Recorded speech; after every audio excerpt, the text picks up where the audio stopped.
jenis-jenis bid'ah. Tolong jabarkan jenis-jenis bid'ah. Buka halaman 54. Halaman 54 yang tulisan tebal, pembagian bid'ah menurut Imam Syafi'i. Qala Syafi'i, Imam Syafi'i berkata, al bid'atu bid'atani, bid'ah itu ada dua, mahmudatun bid'ah terpuji, wa mazmumatun bid'ah tercela. Fama wafaqas sunnata, kalau perbuatan itu tidak pernah dikerjakan Rasul tapi masih sesuai dengan hadis sunnah, masih dinaungi oleh hadis, fahuwa mahmud, maka perbuatan itu disebut bid'ah mahmudah, bid'ah terpuji, bid'ah hasanah. Wa ma khalafaha, kalau perbuatan itu bertentangan dengan hadis, fahuwa mazmum, maka namanya bid'ah mazmumah, bid'ah tercela, bid'ah dhalalah, bid'ah mungkarah. Dikasih tanda supaya mudah nanti kalau ditanya orang. Itu menurut Imam Syafi'i. Apa kata Imam Ibnu Hajar Al-Asqalani, halaman 55 yang tulisan tebal. Menurut Imam Ibnu Hajar Al-Asqalani, wat tahqiq, setelah diteliti secara mendetail dan halus, annaha in kanat mimma tandariju tahta mustahsan fi syar'i fahuwa hasanah, kalau dia masih dinaungi hadis dalil yang sahih, masih bisa dilegitimasi dengan dalil, fahuwa fahiya hasanah, maka disebut dengan bid'ah hasanah. Wa in kanat mimma tandariju tahta mustaqbahin fi syar'i fahuwa fahiya mustaqbahah, maka dia termasuk bid'ah dhalalah, mustaqbahah, jelek, buruk. Wa illa, kalau tidak masuk di antara keduanya, fahiya min qismil mubah, maka dia termasuk dalam perkara mubah, boleh. Wallahu a'lam. Apakah harus disebutkan namanya ketika mengirim doa untuk orang tua kandung?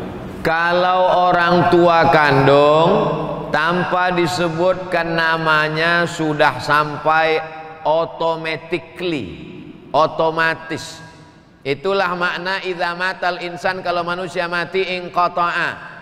Semua amal Abdul Somad putus, tapi ada satu amalnya yang dilaksanakannya sekarang tetap nyambung walaupun dia sudah mati. Amal yang mana? Anaknya. Amal anak saya nyampai ke saya, karena anak saya itu amal saya. Saya nggak ngerti Pak Ustadz, apa maksudnya anak Ustadz, amal Ustadz? Anak saya itu amal saya, karena kalau istri saya itu cuman saya tengok, nggak mungkin dia hamil. Paham?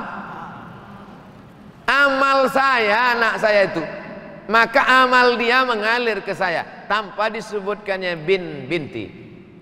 Beda sama orang lain.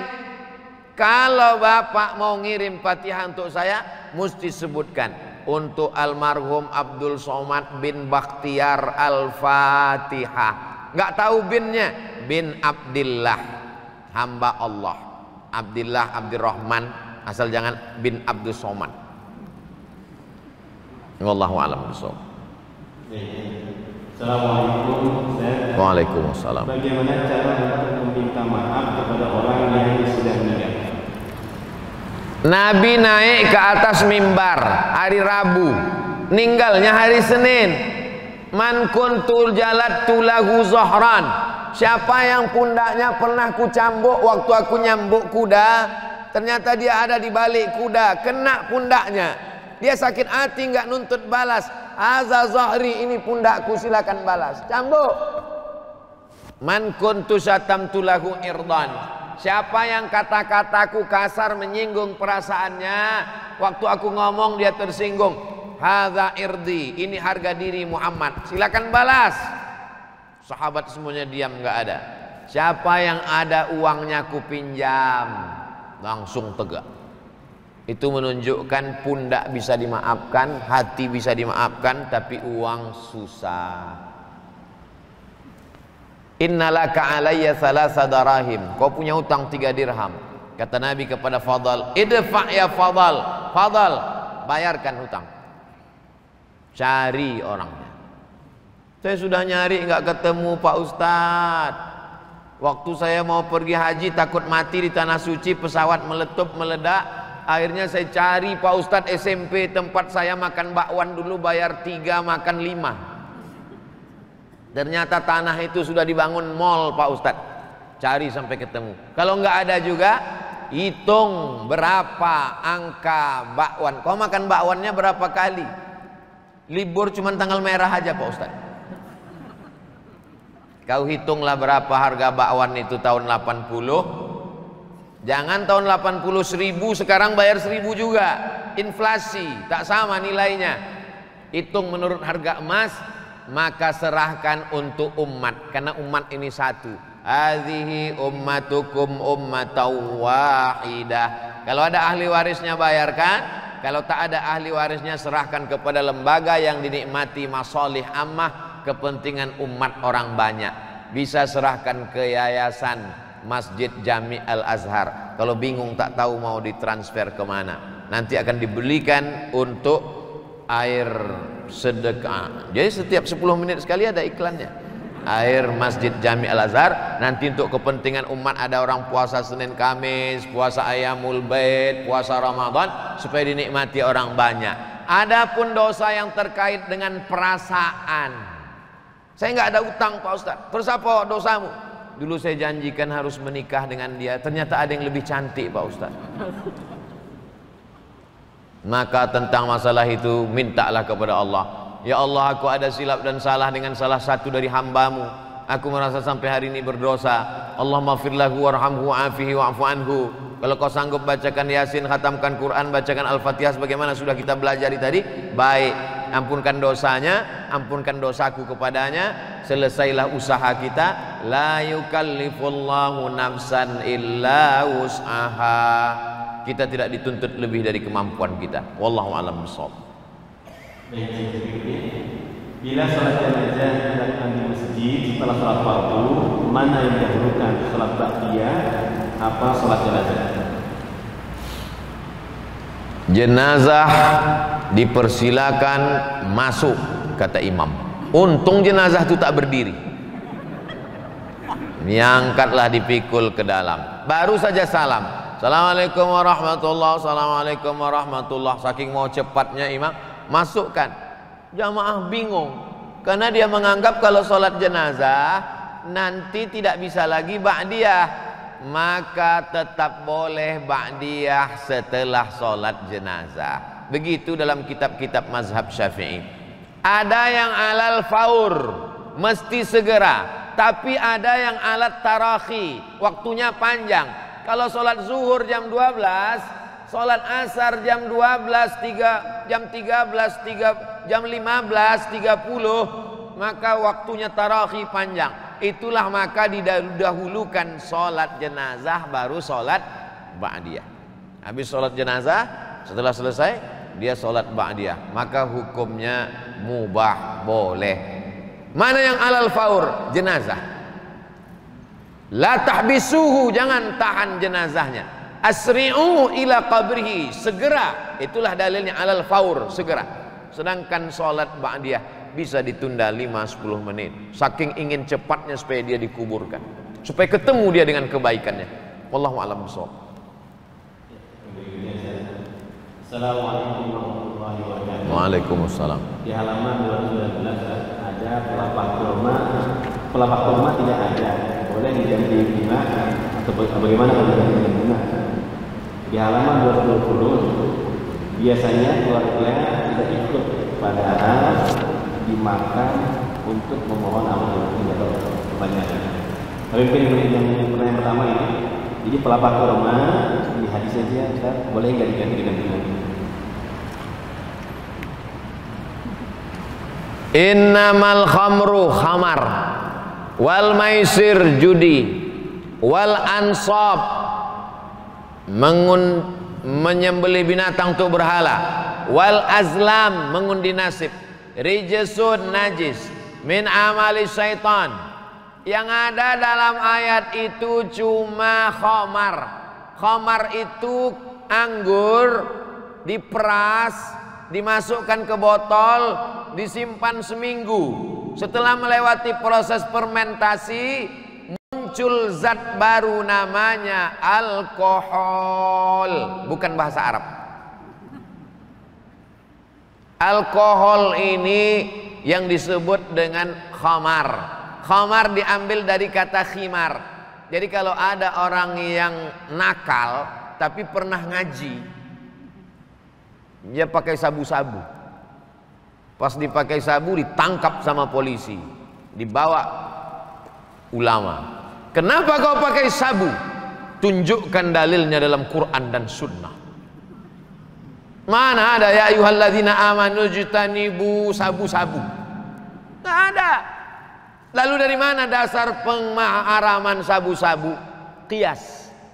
Qiyas, dasar pengambilan hukum dalam Islam 10. Quran, hadis, ijma', qiyas, syar'u man qablana, sadduz zara'i, qaulus sahabi, istihsan, istishab, urf.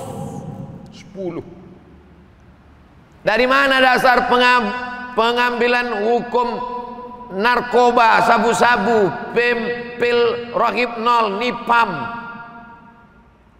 Quran tak ada, dalam hadis tak ada, dalam ijma' tak ada, dalam qiyas. Apa arti qiyas?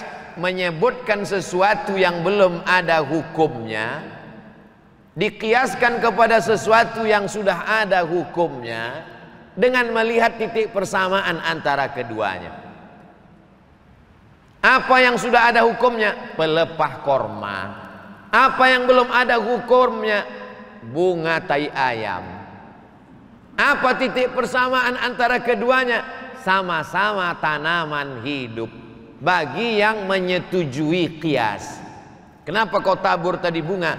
Karena bunga juga adalah bagian tanaman. Kalau pelepah korma sebelum dia kering bertasbih, maka bunga-bunga juga sebelum kering bertasbih. Bagi yang menyetujui qiyas. Bagi yang tidak setuju dengan qiyas, dengan pelepah korma lain pun dia tak setuju. Karena menurut dia yang pelepah korma bertasbih hanya pelepah korma yang dicabut oleh Nabi itu saja. Adapun pelepah korma yang tumbuh di samping Masjid Jami' Al-Azhar tak sama.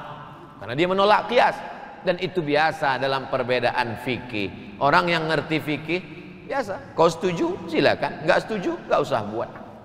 Wallahu a'lam bishawab. Yang berikutnya, kenapa tahlilan untuk orang meninggal banyak yang menentang? Sering dibilang cukup 3 hari, padahal pihak keluarga tidak merasa terbebani dan malah ingin mengadakan selama 7 hari. Apakah ada dalil yang merujuk hal ini? Isna'u ta'aman li ali Ja'far li'annahu yusghiluhum. Kalau ada orang meninggal, buatkanlah makanan untuk keluarga Ja'far. Ja'far meninggal, istri anaknya susah. Jangan susahkan lagi dia dengan kedatangan kalian. Masakkan makanan. Hei istri Ja'far, hai anak Ja'far, kalian jangan lagi masak. Ini sudah kami bawakan masakan ayam penyet, lele, tahu goreng tempe. Minumannya Masjid Jami' Al-Azhar. Dia memang setiap 10 menit mesti ada iklan. Begitu aslinya. Jangan sampai orang yang kemalangan itu sudah jatuh ditimpa tangga, diterkam kucing. Maka tradisi nenek moyang kita zaman dulu pun begitu. Di kampung-kampung masih ada. Kalau ada orang meninggal, tetangga sekeliling itu ada yang bawa beras, ada bawa telur ayam. Nanti di dapur itu mereka buat dapur umum. Jadi aslinya jangan menyusahkan. Sekarang beberapa masjid sudah buat, alhamdulillah, diumumkan kepada bapak ibu nanti malam kita akan takziah, supaya jangan membawa, jangan repotkan sohibul musibah, maka kita bawakan makanan. Begitu yang sunnah. Adapun orang miskin sampai ngutang bubur kacang hijau, Karena kedatangan kita ikut berdosa. Adapun anaknya kaya, pulang dari kampung, dari Jakarta ke kampung. Kepada jamaah sekalian, ini sudah kita sediakan nasi kotak sebanyak 1000, maka dia mesti pidato dalam 2-3 patah kata. Jangan kalian takut memakan ini, karena ini bukan harta warisan yang belum dibagi, ini bukan pulang ngutang, ini memang asli dari anaknya yang sukses di ibu kota. Apa kalian nggak tahu kalau saya ini kaya? Makanlah, makan. Nah, adapun 7 hari dalam Quran tak ada, dalam hadis tak ada, dalam sahabat Nabi tak ada, tapi ada dalam tabi'in. Orang yang jumpa sama Nabi namanya sahabat, yang jumpa dengan tabi'in yang jumpa dengan sahabat namanya tabi'in, namanya Imam Atha. Kata Imam Atha dari kalangan tabi'in, yustahabbu an yutasaddaqa lahu, dianjurkan keluarganya bersedekah makanan untuk orang meninggal itu, karena orang meninggal itu diuji selama 7 hari. Bukan ayat, bukan hadis. Jadi kalau ada orang bersedekah 7 malam untuk yatim, fakir, miskin, dipakainya pendapat tabi'in. Yang setuju ikuti, yang tak setuju tak usah buat. Bukan ulama kaleng-kaleng. Imam Atha ada di dalam nih. Saya tak ingat halaman berapa. Buka-bukalah. Nanti dapat lingkar. Oh, ini yang dibilang Ustaz Somad kemarin. Wallahu a'lam bishawab. Assalamualaikum. Waalaikumsalam. Apa pandangan Ustaz tentang keterangan yang ada dalam kitab Al-Majmu' Salam Hazard jilid 5 halaman 27 yang menyatakan qala ashabuna wa tuqrahu at-ta'ziyatu ba'da salasah. Para sahabat kami, para fuqaha mazhab Syafi'i mengatakan dan makruh takziah setelah 3 hari. Bagaimana pendapat tersebut dikaitkan dengan tahlilan? Tukrahu makruh, bukan haram. Itu yang pertama, perlu dipahami istilah. Kenapa tukrahu? Litajdidil huzni, karena memperbaharui kesedihan. Sebenarnya 3 hari itu dia sudah mulai agak tenang hatinya. Tiba-tiba datang jamaah, semakin sedih. Akhirnya luka lama berdarah kembali. Luka lama berdarah kembali itu bukan orang yang habis sunat ngejar layang-layang, bukan. Nah, inilah dia yang sudah mulai hatinya terobati, tiba-tiba tajdid, diperbaharui kesedihan. Itu yang tak boleh. Adapun memberikan hiburan, memberikan sedekah, maka kalau dia laksanakan. Tapi kalau katanya tuhramu, tunha, dilarang, diharamkan. Jadi orang yang bersedekah 7 malam, kalau tidak mau dibuat di rumah, antarkan ke panti asuhan. Potongkan ayam, kambing, kasih ke panti asuhan. Di rumah tak usah dibuat. Untuk kalau memang mau ngotot, mau mengamalkan fatwa Imam Atha tadi. Cuman masalahnya rakyat masyarakat ini mau melakukan perbuatan karena fatwa Imam Atha dari kalangan tabi'in, atau karena takut dituduh tetangga nggak sayang orang tua. Nah, ini kamu nggak muat 7 malam? Enggak, anak durhaka. Makanya beramal itu dengan ilmu. Kalau Ustadz Somad sampai berapa malam? 2 tahun nggak berhenti-berhenti. 2 tahun. Mak saya meninggal sudah 2 tahun. Tetap membagi sembako 200 paket setiap tanggal 1 sampai hari. Karena menurut saya itulah yang bisa mengobati hati. Kenapa Ustadz ceritakan? Ustadz kan riak. Saya mau ngajak jamaah. Yang nggak setuju ya nggak apa-apa. Wallahu a'lam. Assalamualaikum. Hanya Ilham dan kasih. Boleh memandikan jenazah dengan air zam-zam. Minum aja kita susah. Dia mau mandi.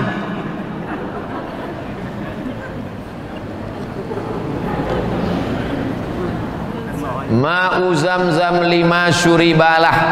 Air zam-zam itu diminum sesuai dengan niat apa dia diminum. Diambil air itu, disiramkan ke kepala karena orang itu ada sakit kepala.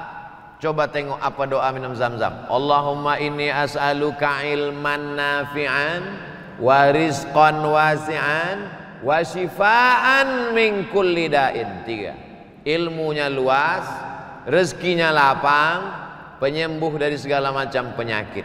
Diminum atau diusapkan atau disiramkan. Tapi kalau dimandikannya otomatis digosokkannya ke kemaluannya. Cebok dia.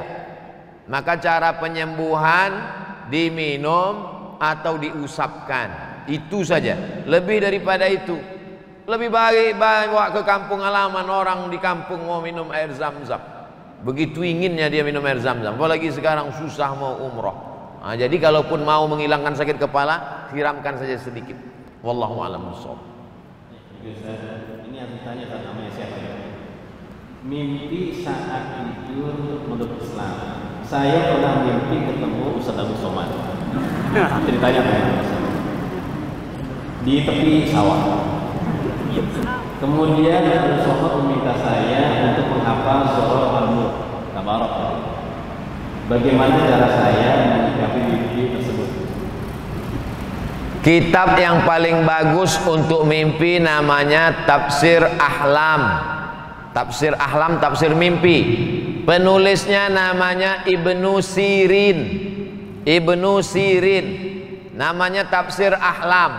Coba cek di internet sudah ada bahasa Indonesianya atau belum. Kalau belum ada, download PDF-nya. Cari anak pondok, baca kitab Tafsir Ahlam. Bermimpi dengan ulama dalam Tafsir Ahlam supaya mengikuti ulama itu.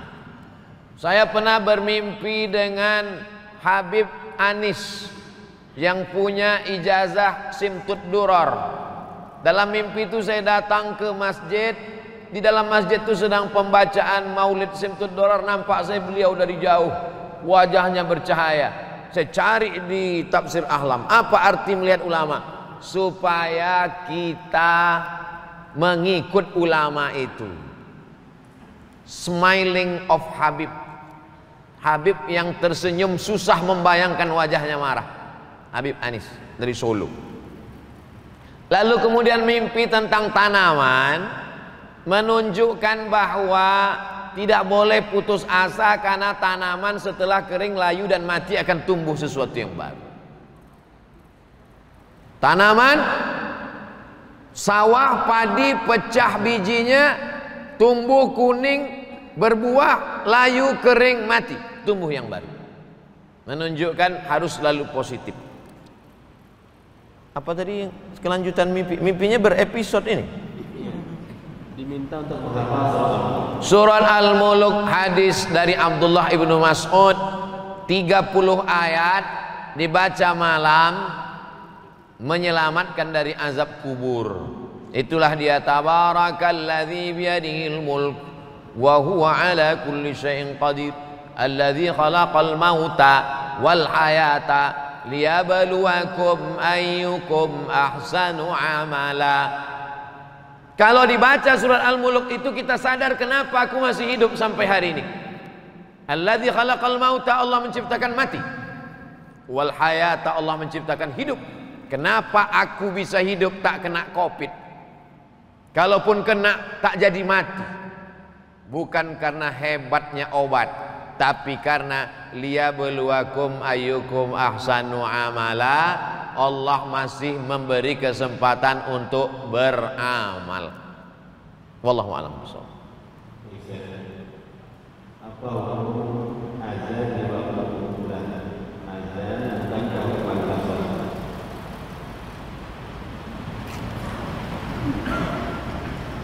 Nabi mengazankan anak Sayyidatuna Fatimah, namanya Sayyidina Al-Hasan, adiknya Sayyidina Al-Husain, adzanas shalah. Hadis riwayat Imam Tirmidzi. Statusnya kata Imam Tirmidzi hadisun hasan. Bunyi azannya adzanas shalah. Hayya 'alas shalah.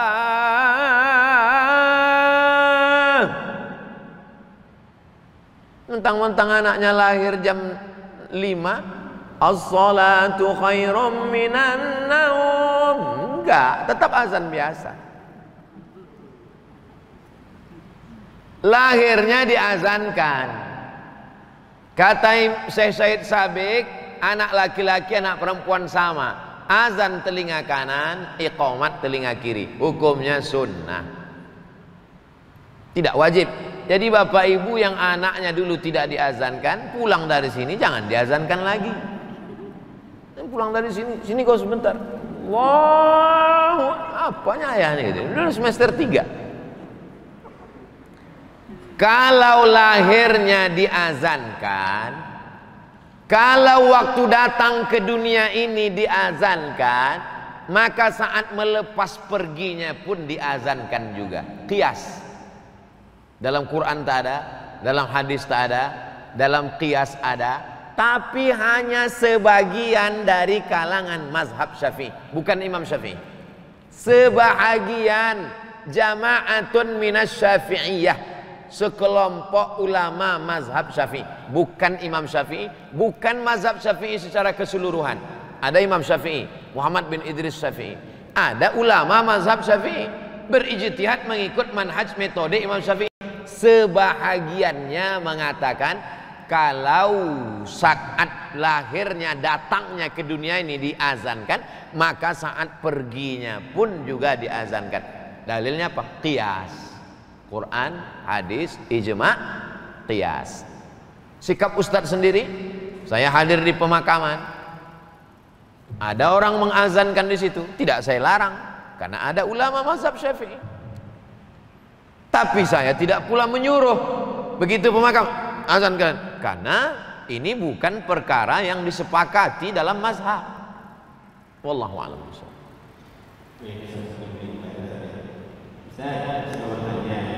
Saya mau bayar hutang tanah, harganya naik tidak seperti harga yang pertama. Kenaikan harga dilakukan sepihak menjual. Mana yang saya bayar? Harga pertama atau harga yang naik sepihak? Saya beli tanah bapak harganya 100 juta. Tapi karena saya baru punya uang 50 juta, maka saya bayar setengah 50 juta. Berarti saya berutang berapa? 50. Utang saya 50. Buka surat Al-Baqarah ayat 282. Satu halaman. Ya ayyuhalladzina amanu, hai orang beriman, idza tadayantum bidainin, kalau kalian menjalin transaksi utang piutang, ila ajalim musamma, sampai waktu tertentu, faktubuh, tulislah. Waliyaktub bainakum katibun bil adli, hendaklah diangkat seorang penulis yang adil. Wala ya'ba katibun ay yaktuba kama 'allamahu Allah, janganlah penulis ini enggan untuk menulis seperti yang sudah diajarkan Allah. Wastashhidu syahidaini min rijalikum, angkatlah 2 orang saksi laki-laki. Illam yakuna rajulaini, kalau tak ada saksi 2 orang, farajulun, 1 orang. Manusia itu yang dipegang cakapnya, kalau kambing yang dipegang talinya. Kalau manusia tak bisa dipegang cakapnya, ikat dia pakai tali. Dulu kau kan janji harganya 50, 100 aku utang 50, membayarnya tanggal 1 Mei tahun 2022, itulah dipegang. Itulah maka mesti ada saksi, karena kalau tak ada saksi dia akan ngeles, dia akan ngeyel. Maka perlunya ada saksi. Dipakai mana? Dibayar pakai akad yang pertama, kecuali ada kesepakatan lain. Hutang dibayar menurut harga emas, beda. Kalau saya ngutang ke bapak atau bapak ngutang ke saya, lebih bagus dibayar menurut harga emas. Kenapa? Karena duit kertas tak ada nilainya. Negara boleh mencetak kertas sebanyak emas di suatu negara. Kalau di negara Kesatuan Republik Indonesia ada 1 ton emas, maka negara ini hanya boleh mencetak sekian ribu juta lembar. Karena emas tak bisa dibawa berkeliaran, pemalsuan, banyak perampok. maka dikeluarkanlah pengganti emas, itulah dia uang kertas. Uang kertas tak ada harganya. Itulah makanya zaman Nabi jual beli itu dua, pakai emas dan perak. Emas namanya dinar, perak namanya dirham, sedangkan yang pakai barang namanya barter. Kata orang Medan barter, sampai ke Bekasi barter. Jadi pakailah harga emas, walaupun kita tidak pakai emas, pakai. Kenapa? Karena inflasi, harga jatuh terus. Dulu saat kami ke Mesir, beasiswa saya 162 pon. 162 pon itu $50. Tahun 1998. Begitu saya ke Mesir lagi tahun 2017, gonjang ganjing politik, $100 menjadi 1.900 pon. Coba kalau dulu saya ngutang 98 pakai uang, dibayar lagi, tak ada harganya. Nah, itulah pentingnya pakai nilai. Ini saran dari saya, pakai nilai emas. Saya yakin itu tadi bapak yang minta naik itu karena dia udah hitung-hitung. Wah, ini rugi aku nih, kata. Cuma dari awal dia tidak jelaskan.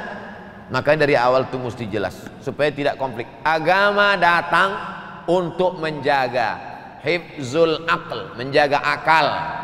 Maka haram pakai narkoba, rusak akal. Hifzun nafs, menjaga nyawa, maka tak boleh membunuh. Hifzul ard, menjaga harga diri, maka tak boleh caci maki, sumpah serapah. Hifzul mal, menjaga harta, maka tak boleh tipu daya, bohong. Hifzul din, menjaga agama, maka tak boleh menista agama, murtad dan lain sebagainya. Datangnya agama Islam ini untuk menjaga. Tapi banyak orang kalau sholat ikut Allah, puasa ikut Allah, tapi kalau janji utang piutang, aku lebih pandai daripada Allah. Berarti belum syar'i. Udkhulu fis silmi kafah. Masuklah ke dalam Islam secara total. Dari mulai sholatnya, ibadahnya, muamalatnya, munakahatnya, siasahnya, politiknya, Islam. Wallahu a'lam.